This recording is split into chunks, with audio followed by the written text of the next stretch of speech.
L'alzabandiera stamattina ha preso il via alla 97esima adunata nazionale degli alpini a Genova, festa per le strade della città. Il presidente Anna Favero mette il punto sulle polemiche che hanno anticipato l'evento. Le emozioni dell'adunata continuano su Antenna 3 domani dalle 21:15 la serata alpina con i cori delle Penne Nere, domenica dalle 7:30 del mattino diretta non stop per lo sfilamento. Abbattuti gli alberi finiti nel mirino dei vandali armati di motosega Monigo, la rabbia di Kasugana, azione criminale vicino a un parco giochi, acquisite le immagini della videosorveglianza. Si finge maresciallo ed appuntamento ad un anziano trevigiano per derubarlo, ma viene bloccato dalla polizia. In manette una 47enne. Baby gang, responsabilità penale sotto i 14 anni. Il presidente di Furti in Corso invia al governo, al capo dello Stato, un disegno di legge per aprire una discussione sui reati commessi dai giovanissimi. Nuovo vertice in prefettura Treviso sul caso migranti e richiedenti asilo, la proposta dei sindacati al termine dell'incontro. Nel pomeriggio a Carbonera l'ultimo saluto a Silvia Zampieri, la 32enne che ha perso la vita dopo essere uscita di strada con la sua auto mercoledì scorso. La Procura regionale della Corte dei Conti per il Veneto avvia un'indagine su un possibile danno erariale connesso allo sliding center di Cortina. Simico, piena fiducia nei magistrati contabili. Bentrovati, buonasera telespettatrici, telespettatori di Antenna 3. Non possiamo non partire per questa edizione trevigiana dei nostri telegiornali dall'adunata di Genova, adunata che è partita oggi. Il nostro Lucio Zanato con Alberto Pivetta è sul posto, è nel capoluogo ligure. Buonasera Lucio, che cosa sta accadendo alle tue spalle? Terremoti, alluvioni, pandemie. Allora, buonasera, quella che vedete è la sindaca di Genova, Silvia Salis, che in questo momento sta sostanzialmente rinnovando l'abbraccio della città alle Penne Nere. Ha detto: vi accogliamo a braccia aperte, parole che spengono qualsiasi polemica innescata nei giorni scorsi, nelle scorse settimane, sulla presenza delle Penne Nere. Siamo in piazza De Ferrari, ovvero il cuore della città, e in questo momento c'è proprio il momento dei discorsi ufficiali di benvenuto alla città. Dopo la mattina, come detto giustamente, ma poi vedremo il servizio, è il momento proprio dell'abbraccio della città alle Penne Nere. Penne Nere che sono state ricordate già ieri con il ricordo al Ponte Morandi, che sono state ribadite ancora una volta questa sera proprio nel discorso della sindaca Salis. Però io con Alberto Pivetta ho scelto questa posizione un po' a spalle rispetto ai vessilli, perché vorrei che vi facesse vedere. Questa è la risposta delle Penne Nere a tutte le polemiche in corso e anche al fatto che molti dicevano che le Penne Nere non sarebbero venute a Genova. Ricordo che questo è il 6° raduno ed è un raduno che si sta veramente qualificando come tra i più affollati degli ultimi anni, almeno per quanto riguarda le Penne Nere. Anche a dimostrazione che è vero che le Penne Nere diventano sempre più, come potremmo dire, penne bianche per via del tempo, ma insieme a loro ci sono gli amici degli alpini, ci sono le famiglie, insomma c'è una alpinità che non viene meno. Guardate queste immagini, guardate queste persone che stanno seguendo questa cerimonia che sostanzialmente concluderà la prima giornata di questa 3 giorni della 97esima adunata nazionale degli alpini. Noi poi naturalmente domani seguiremo le altre manifestazioni ufficiali e poi dalle 21:30 inizieremo la serata alpina, che si preannuncia veramente molto interessante e da seguire e da vivere insieme a voi che non siete potuti venire qui a Genova. Però mentre sta per terminare il discorso la sindaca, e sicuramente dopo prenderà la parola il presidente Sebastiano Favero, a questo punto io lancerei il servizio che riepiloga la prima parte della giornata, che appunto è terminata con questo sfilamento e questi discorsi di benvenuto, con il servizio che è stato preparato, e poi linea allo studio.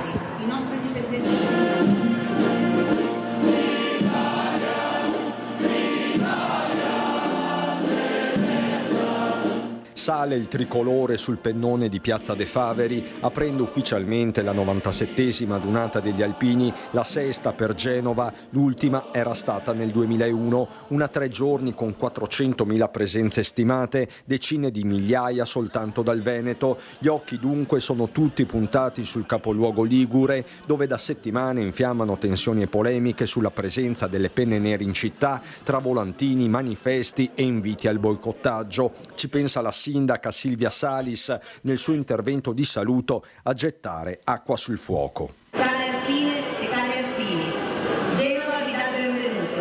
È un'emozione forte vedere questa distesa di penne nere 25 anni dopo l'ultima volta. Tornate a riempire le piazze, i vicoli e a darci felicità. Alpini, pilastro della difesa e del soccorso pubblico, dice Salis, la mano tesa dello Stato, e il ricordo va a quel maledetto agosto del 2018. O come qui a Genova dopo il crollo del Ponte Morandi, quando le tragedie devastano le nostre città e le nostre comunità. Apprezza le parole il presidente dell'ANA, il trevigiano Sebastiano Favero. Direi di sì, oggi ha fatto un discorso che condividiamo al 100%, glielo ho anche detto. A Genova Favero tenta di spegnere anche un'altra polemica, quella tutta interna sul conferimento da parte dell'esercito del cappello alpino ai volontari delle Olimpiadi di Milano Cortina. Voglio ricordare che fin dal 2017 c'è un protocollo d'intesa tra l'Associazione Nazionale Alpini e lo Stato Maggiore Difesa che parla proprio di una riserva che sia fatta proprio insieme. Una task force con componente volontaria quindi, che potrebbe aprire nuove vie e nuovi modelli. E credo che questa sia una strada giusta per coinvolgere tutti. Noi non siamo guerrafondai, noi vogliamo però difendere i diritti e le giuste libertà di tutti i nostri cittadini. Alpini faro per l'Italia, lo slogan dell'adunata genovese, terra di mare e quindi di fari, con un'assenza però che si nota, quella dei muli delle salmerie di Vittorio Veneto rimasti a casa per motivi burocratici. Non siamo riusciti a trovare un mezzo che li potesse portare giù e quindi anche se poi servivano tutti i permessi ancora, perché loro hanno detto sì, vengono, possono venire, però in realtà noi ancora nessun permesso avevamo in mano, per la disperazione dei bambini. Ma i simboli non mancano, così come i canti e le suggestioni, con il Piave che mormora anche in una città di mare come Genova, quando è l'ora, in Piazza della Vittoria, dell'onore ai caduti.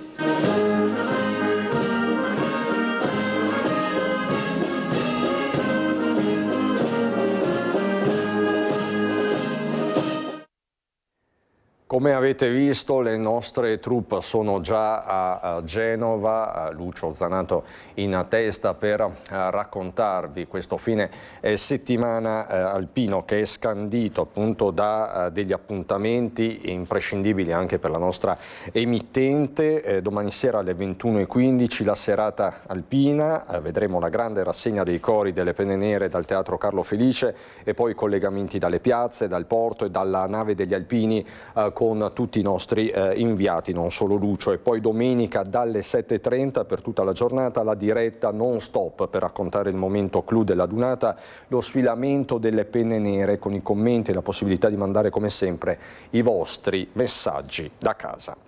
Veniamo alla cronaca dal territorio. Una donna di 65 anni, residente nella provincia di Padova, è stata trovata oggi in via Polveriera a Treviso, priva di vita all'interno della sua automobile. Inutili soccorsi, ogni tentativo di rianimarla è stato del tutto inutile. La morte sarebbe stata provocata da un infarto. Sul posto, oltre ai sanitari, gli agenti della polizia locale di Treviso, effettuati gli accertamenti del caso, dai quali è emerso come il decesso sia avvenuto per cause naturali.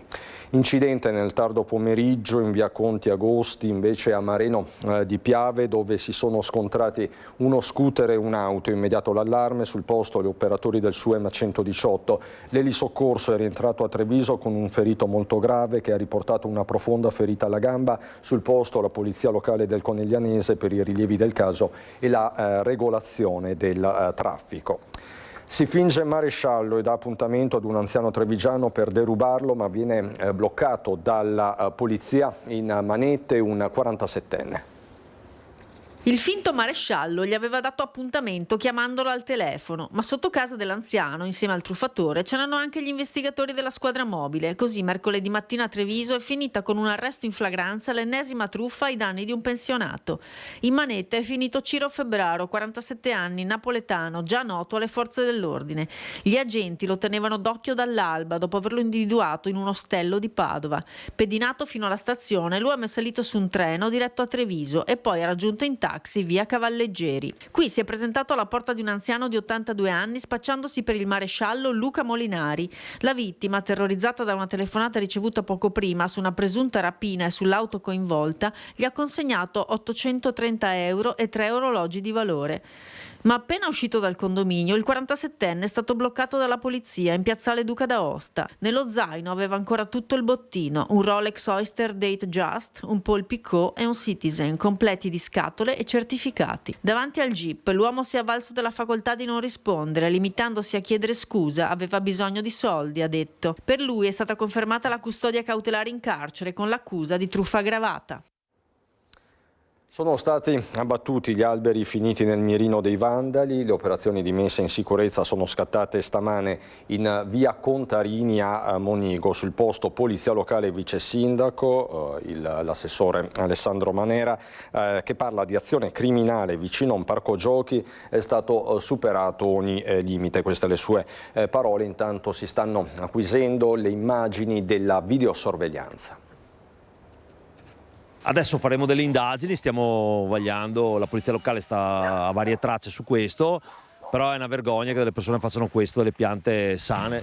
Vediamo adesso la pianta che è caduta, ecco, pensate cosa sarebbe successo se fosse caduta sulla casa in direzione opposta o se fosse caduta qui sul parchetto dove giocano anche dei bambini, perché abbiamo il parchetto in prossimità. Non un semplice atto vandalico, né tantomeno una bravata, con gli alberi pericolanti 25 metri di altezza che nelle scorse ore sono stati abbattuti da personale specializzato, troppo alto e concreto il rischio crollo, dopo che ignoti hanno parzialmente tagliato 3 pioppi alla base del tronco, quando e come si deve ancora capire con esattezza. E per questo in via Contarini, zona Monigo a Treviso, la polizia locale sta indagando a 360 gradi. Non si procede solo per danneggiamento, ma anche per reati contro la pubblica incolumità. Il quadro è in evoluzione, in attesa di comunicare le prime risultanze alla Procura della Repubblica. Il comandante Patrick Antonello ha pochi dubbi sulla natura del gesto. Siamo di fronte a un atto di vandalismo non solo inaccettabile, ma profondamente irresponsabile e criminale.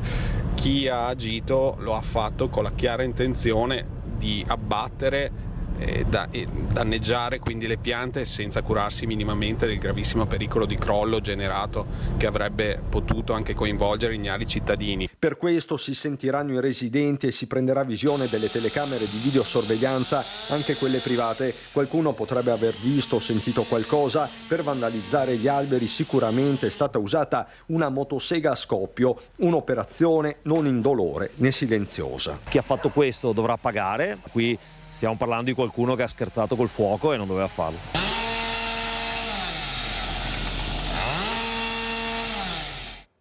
Parliamo adesso di baby gang, responsabilità penale sotto i 14 anni. Il presidente di Furti in Corso, Christian Dem, ha presentato al governo e al capo dello Stato una sua proposta per aprire una discussione sui reati commessi dai giovanissimi. Tengo finalmente in mano un disegno di legge che si occupa dei reati minorili e delle baby gang, che era quello che un po' avevo promesso in trasmissione da voi, che mi sarei dedicato a fare. Avevo già presentato quello per i reati, per i furti in abitazione e le truffe, e adesso, dopo 3 mesi abbondanti di studi da parte mia, sono riuscito a organizzare il disegno di legge. Dalla responsabilità penale minorile alle misure rieducative al contrasto alle baby gang. 10 articoli che Christian Dem ha raccolto in una proposta di legge che ha inviato nelle ultime ore ai Ministeri della Giustizia e dell'Interno, al senatore Ostellari, con cui Furti in Corso ha un canale aperto da tempo, ma anche alla Premier Meloni e al capo dello Stato Mattarella. I primi 2 punti sono incentrati sulla responsabilità responsabilità penale dei minori, puntando l'attenzione sulla punibilità al di sotto dei 14 anni. Ho aggiunto che nel caso di associazione delinque, adesso sto facendo un riassunto ovviamente, o una forma organizzata o di gruppo o sostanze stupefacenti, anche dai 12 ai 14 anni deve esserci la punibilità. Il disegno di legge analizza poi il caso di reati commessi da giovani tra i 14 e i 18 anni, soffermandosi sulle misure rieducative obbligatorie e sulla responsabilità genitoriale. Dove ci sono delle aggravanti specifiche, dove ci sono percorsi educativi obbligatori rafforzati, anche poi per le famiglie, dove ci sono delle messe in moda delle famiglie. Altro capitolo, quello relativo alle baby gang, con l'accento sul contesto urbano considerato un aggravante. Dove c'è una finalità di intimidazione delle persone e dove c'è un controllo del territorio, cioè questa baby gang vuole controllare quel territorio, mi dispiace che tu abbia 14 anni o no, devi subire le conseguenze. Demma auspica che il documento possa avere un seguito con l'avvio di una concreta discussione. Mi auguro di ricevere una telefonata o una PEC di qualcuno che dice incontriamoci e discutiamone, sarebbe veramente una cosa bella perché è la voce di tutti.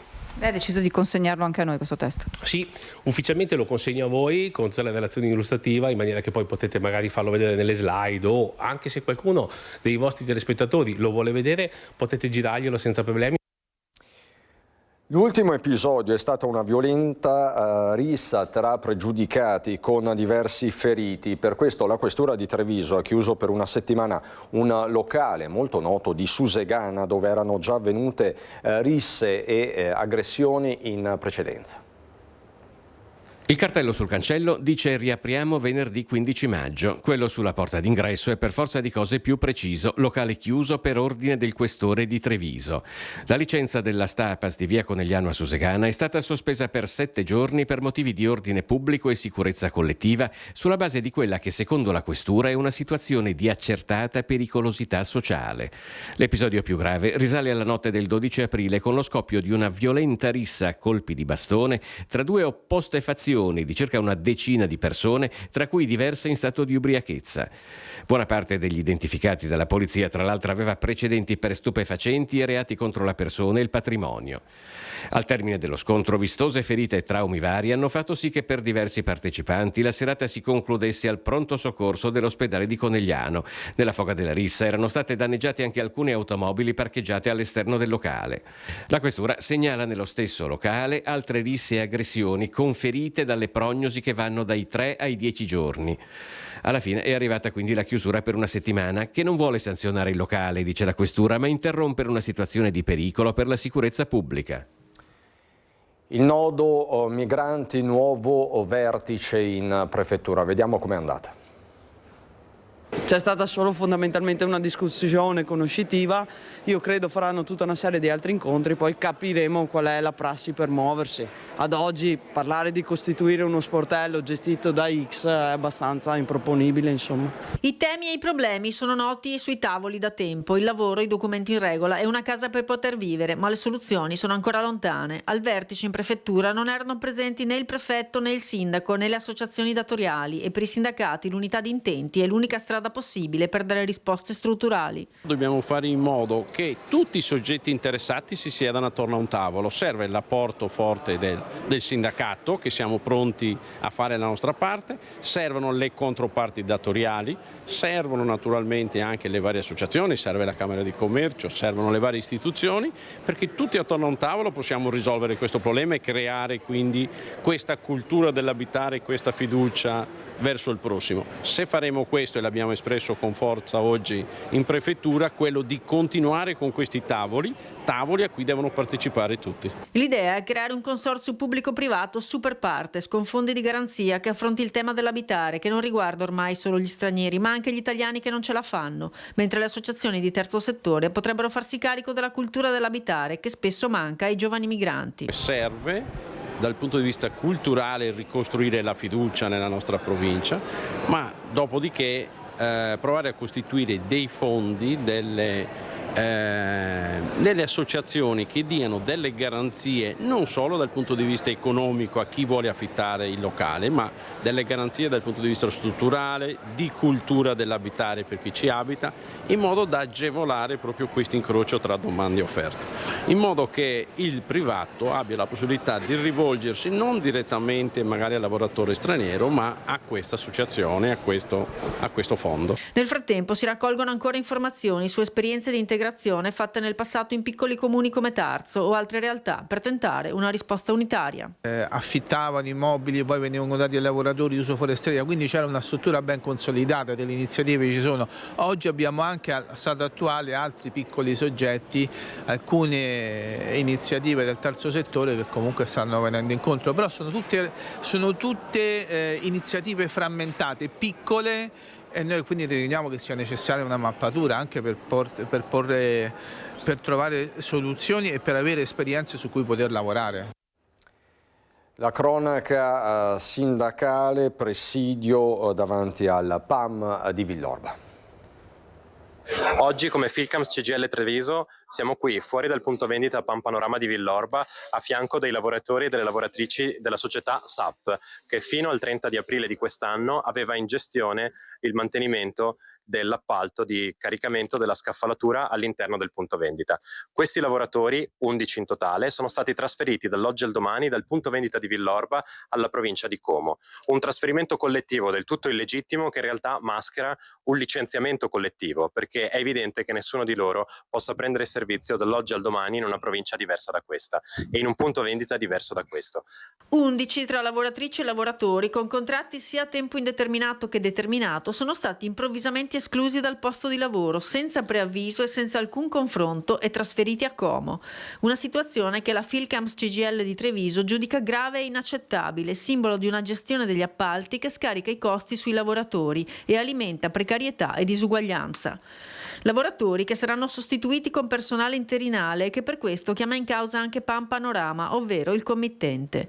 Ma oltre a questo, agli 11 in questione sarebbe stato anche proposto un contratto differente dal precedente. A questi lavoratori veniva applicato un contratto collettivo nazionale diverso dal contratto della grande distribuzione. Pensiamo che questo sia molto grave sotto il profilo della tutela dei diritti e sotto il profilo della tutela salariale, perché allo stesso tipologia di lavoro e alla stessa mansione deve corrispondere la stessa paga e lo stesso salario in tutti i punti vendita della grande distribuzione. Siamo qui oggi in presidio con loro, che sono stati sostituiti tra l'altro dall'oggi al domani da lavoratori interinali all'interno di questa società, per chiedere invece che PAM Panorama come committente se ne faccia carico e che li riassuma alle proprie dipendenze. È un sistema di appalti che aggira diritti e tutele, dichiara anche Cristian Dalgrande, funzionario Filcams CGIL. Serve lavoro stabile, di qualità e con diritti uguali per tutti. Il presidio è stato un primo momento di mobilitazione per richiamare l'attenzione pubblica e delle istituzioni su questa vicenda e per chiedere risposte immediate, ma se non ce ne saranno si proseguirà con altre manifestazioni. Nel pomeriggio a Carbonera l'ultimo saluto a Silvia Zampieri, la 32enne che mercoledì scorso ha perso la vita in un tragico incidente stradale.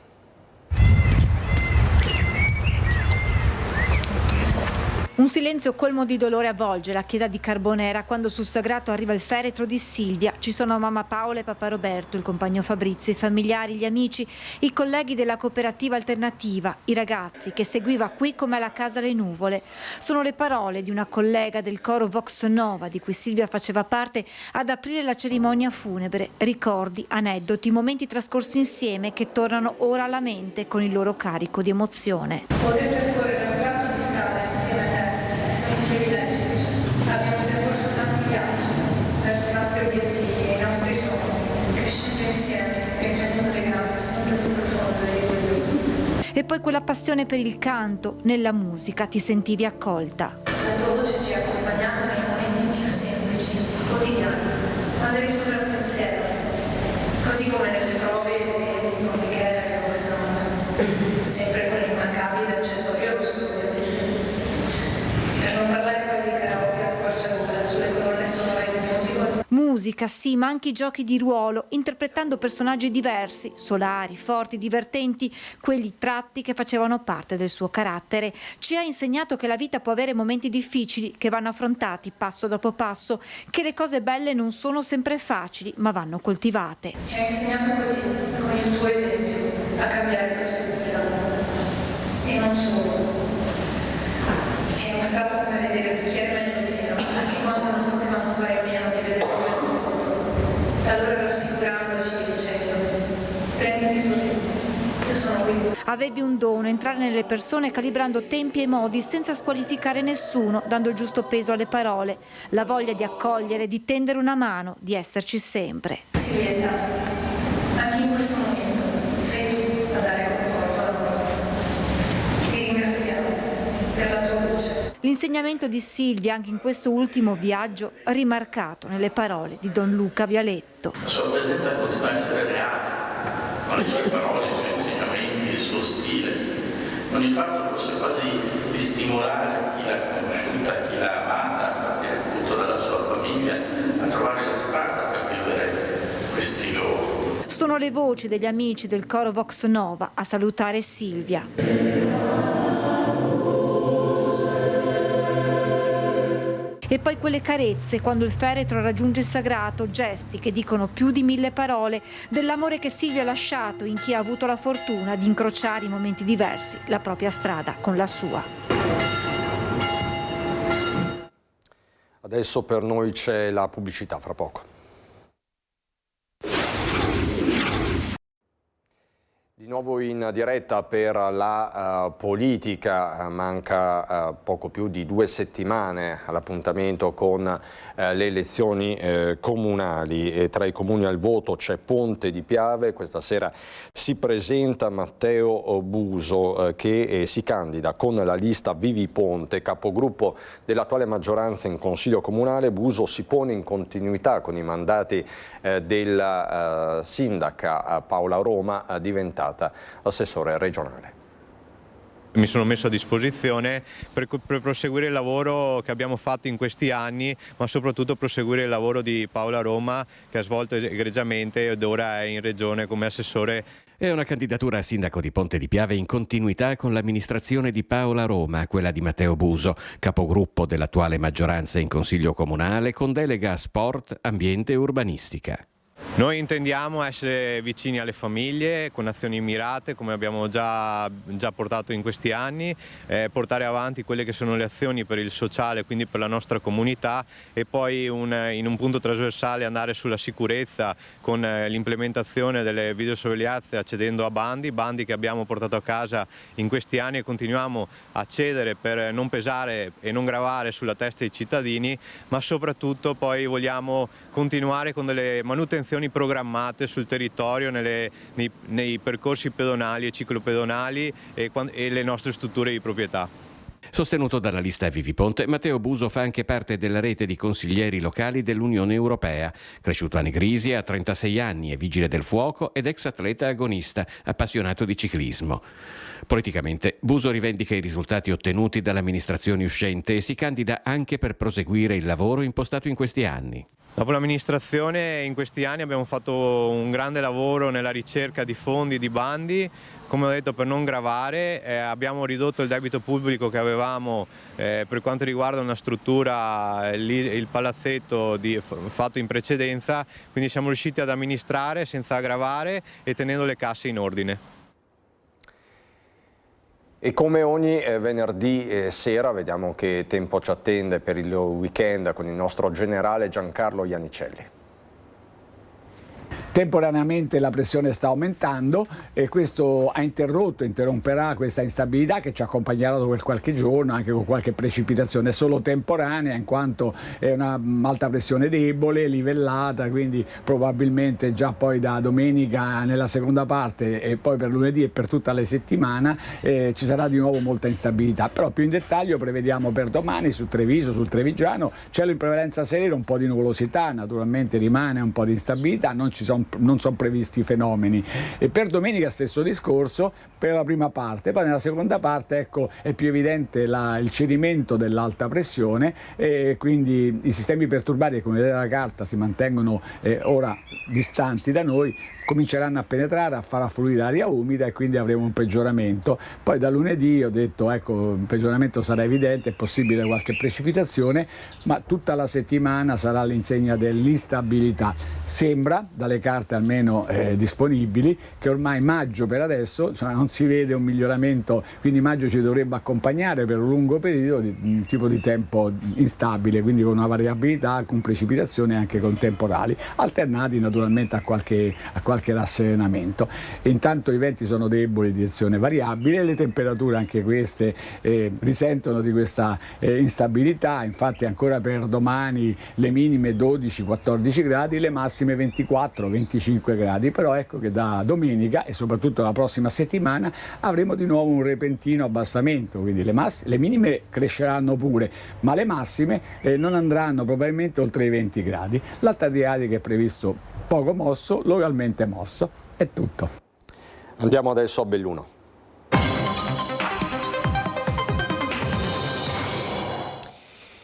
In primo piano la pista di bob di Cortina, ancora una volta perché la Procura regionale della Corte dei Conti per il Veneto ha avviato indagini in merito a un possibile danno erariale connesso allo sliding center della Conca. Indagini anche su illeciti legati alla riconsegna dell'impianto a Simico.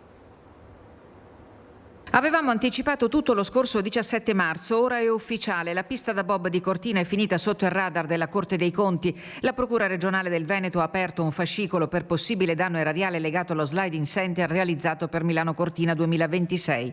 Al centro delle verifiche ci sono i danneggiamenti riscontrati all'impianto dopo i Giochi Olimpici e la contestata riconsegna della struttura tra Fondazione Milano Cortina, Comune di Cortina e Simico. I problemi erano emersi pochi giorni dopo la fine delle gare. Il Comune aveva contestato danni per centinaia di migliaia di euro, affidando anche a uno studio legale il compito di eseguire il contenzioso e l'acquisizione dell'opera costata oltre 130 milioni di euro. A documentare la situazione era stato il direttore dei lavori Michele Tittonna, incaricato da Simico di effettuare un sopralluogo immediatamente dopo le Olimpiadi. In una relazione di 45 pagine corredata da fotografie venivano segnalate ben 112 criticità lungo l'impianto. Ora i magistrati contabili vogliono capire un punto decisivo. Quei problemi sono stati causati dall'utilizzo della pista durante i giochi oppure erano già presenti prima dell'evento olimpico? In altre parole, si tratta di normale deterioramento delle strutture o di danni provocati dalla gestione dell'impianto. Per il momento non sono ancora state formalizzate responsabilità o ipotesi precise di danno erariale. In una nota delle scorse ore Simico, che da lunedì prossimo tornerà in cantiere, esprime fiducia nell'operato della magistratura contabile, conferma il proprio impegno nel completamento dell'intervento e ribadisce che sugli eventuali danni emersi i costi relativi non sono in capo alla società infrastrutture e saranno imputati ai diretti responsabili nelle forme di legge. Tradotto, risponderà con la sua assicurazione Fondazione Milano Cortina, la quale a sua volta ha un rosso in bilancio da 310 milioni. La cronaca, incendio ieri sera in una casa a Fonzaso, fortunatamente nessuna persona è rimasta coinvolta né ferita. L'allarme è scattato attorno alle 21 e ha fatto convergere in zone i pompieri di Feltre e i volontari del Basso Feltrino. Le operazioni di spegnimento delle fiamme si sono concluse all'alba. Danni ingenti sono stati rilevati al piano mansardato dell'edificio con le cause che sono al vaglio dei tecnici dei Vigili del Fuoco del Comando Provinciale di Belluno. Ritorniamo ai temi dell'attualità con il bilancio Dolomiti Bus tra le polemiche, più che altro per l'ipotizzato accorpamento con Treviso. L'azienda chiude in positivo il 2025, ma le prospettive sono incerte e discusse. Mentre si infiamma il dibattito sull'ipotesi di un accorpamento tra il trasporto pubblico bellunese e quello trevigiano, l'Assemblea dei soci di Dolomiti Bus ha approvato il bilancio relativo all'esercizio 2025, che si chiude con un utile di oltre 2.700.000 euro, grazie anche ai ristori Covid riferiti agli anni 21-22. Tra i più severi, però, nel contestare le ipotizzate scelte future, gli esponenti del BARD. Cosa c'entri il trasporto pubblico dalla provincia di Belluno con quello di Treviso non lo sa nessuno. Territori completamente diversi, esigenze completamente diverse. Possibile accorpamento contro cui prende parola anche il segretario provinciale del PD e consigliere regionale Alessandro Del Bianco, per il quale l'unificazione non ha nulla a che vedere con il servizio pubblico, ha invece molto a che fare con il profitto. Per Sinistra Italiana l'ipotesi di un bacino comune tra Treviso e Belluno comporterebbe uno squilibrio evidente, ricordando come in montagna una corsa con pochi passeggeri non sia uno spreco. Prende tempo invece il coordinatore provinciale di Forza Italia e sindaco di Serena del Grappa, Dario Scopel, per il quale un'operazione di questo tipo può avere una sua logica sul piano economico e gestionale. Dall'altro è fondamentale, dice, che vengano salvaguardate le esigenze specifiche dei territori montani della provincia. Soddisfazione, invece, è stata espressa dal presidente della provincia di Belluno, Marco Staunovo Polacco, che ha sottolineato l'importanza di una gestione orientata all'equilibrio economico, capace al tempo stesso di garantire il servizio a cittadini, studenti e lavoratori. Stiamo parlando infatti di un'azienda che ha garantito oltre 7 milioni di chilometri di servizio, in leggerissimo aumento rispetto al 2024, trasportando 7 milioni e 200 mila passeggeri.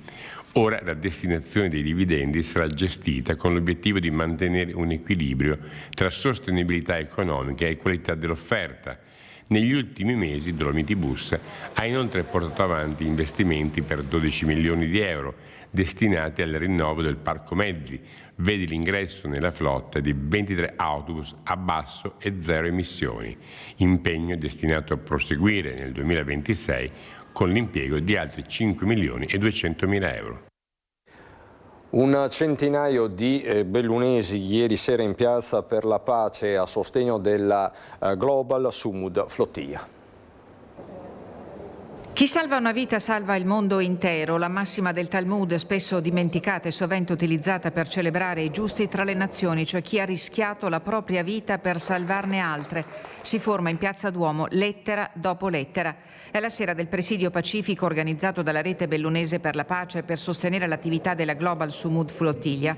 In piazza si radunano in tanti perché di questi tempi serve l'indignazione, serve la partecipazione. Non possiamo dimenticare e lasciare soli chi aiuta persone che stanno morendo di fame, che vivono in condizioni disumane. Non possiamo continuare a fare finta di niente. Viviamo in un mondo capovolto, recita il volantino che chiede ai cittadini dove stiamo andando e che grida basta a chi continua ad alimentare e investire per guerre e distruzione. Siamo qui per condannare l'ennesimo sopruso, e per chiedere la liberazione ovviamente dei 2 ostaggi che sono detenuti presso le carceri israeliane. In Piazza Duomo ci sono gli studenti della rete consapevoli di essere dalla parte giusta della storia, alla ricerca della scintilla della speranza.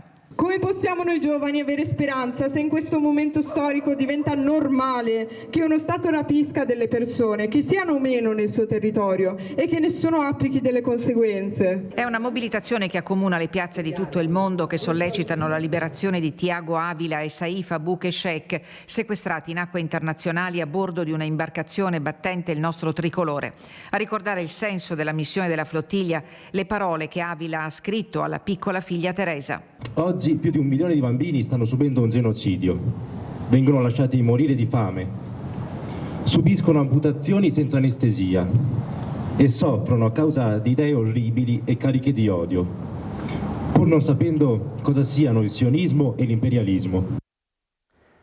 Riqualificazione di Pedavena dalla Regione, 2.600.000 euro al progetto di miglioramento dell'attrattività turistica del territorio comunale. Lo annuncia l'assessore regionale Dario Bond, presidente del Fondo Comuni Confinanti, che comunica la firma della convenzione tra il Fondo e il Comune. Gli interventi interesseranno la sistemazione della viabilità degli spazi pubblici con la realizzazione di punti di sosta, oltre alla riqualificazione di Malga Campetta, considerata strategica per il turismo montano. Tutto, grazie per l'attenzione, buona serata.